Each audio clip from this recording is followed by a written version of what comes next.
coast of the United States. 4 Russian warships are now just off the coast of Florida, including a nuclear-capable submarine stationed near Cuba. Good or active, Senator from Texas State Cruz. Senator, thanks so much for joining the program. Thank you. Good morning, Martin. Lawrence, good to be with you. So I guess, what does this mean for us? It seems like a lot of other countries are moving and hitting their chest with this current president. What should be the response? Well, listen, it's really sad where we are right now. The world has become exceedingly dangerous, and we have seen for 3.5 years Joe Biden and the Democrats in control, and we have seen a weak and ineffective president. You think about it. 3.5 years ago, Joe Biden inherited peace and prosperity. He came into office, and every single region of the world has gotten materially worse. We now have 2 simultaneous wars waging. We have the biggest war in Europe since World War II. We have the worst war in the Middle East in 50 years.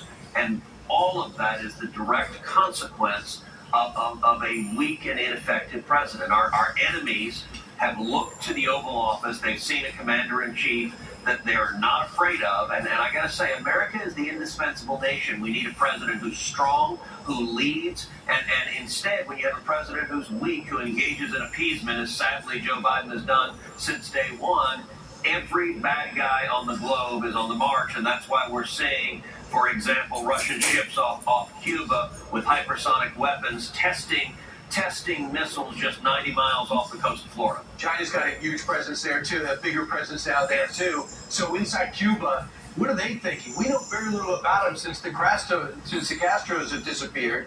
What should we be doing with Cuba? Well, listen, Cuba remains a vassal state of Russia. It is a malign force in the hemisphere. The communist dictatorship is vicious. And as you know, my family, we're from Cuba. My family, my aunt, my father was imprisoned and tortured in Cuba. My aunt, my tia Sonia, she was imprisoned and tortured in Cuba. The people in Cuba, they face oppression. They face daily control.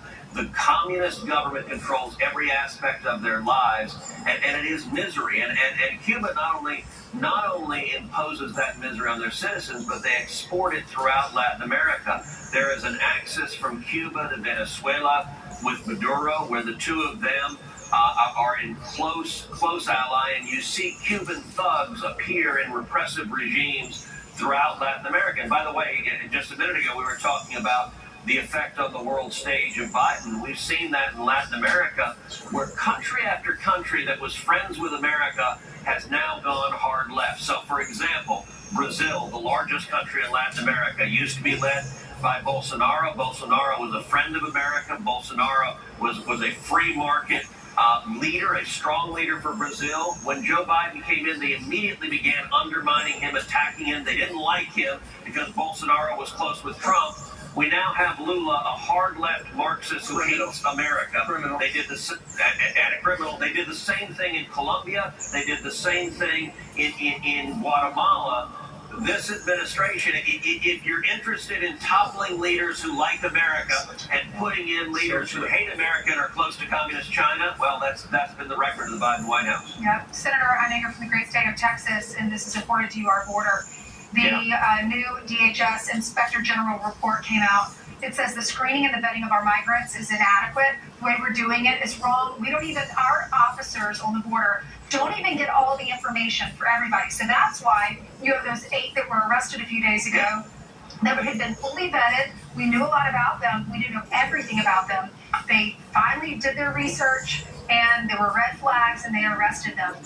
Why? Why aren't our officers able to see their entire records when individuals come across the border? Well, listen, because the Biden administration does not prioritize national security or protecting the safety and security of your family or mine. What's happened at the southern border for 3.5 years?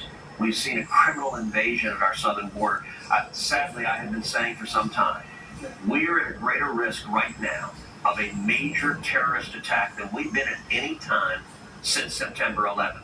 We have had in 3.5 years 11 million people come illegally into this country. We have had Chinese, we've had Russians, and the Border Patrol right now is under explicit directions to be on the guard for Hamas terrorists, be on the guard for Hezbollah terrorists, be on the guard for Palestinian Islamic Jihad terrorists. And this latest story you just referenced, 8 terrorists from Tajikistan with close affiliation with ISIS-K. ISIS-K, Tajiks from ISIS-K are the ones that carried out the horrific terrorist attack in Moscow where they murdered 145 people at the Opera House. Joe Biden, the Biden administration had them. They were in our custody. If Biden had followed the law, he would have put them on a plane and sent them back to Tajikistan. He didn't.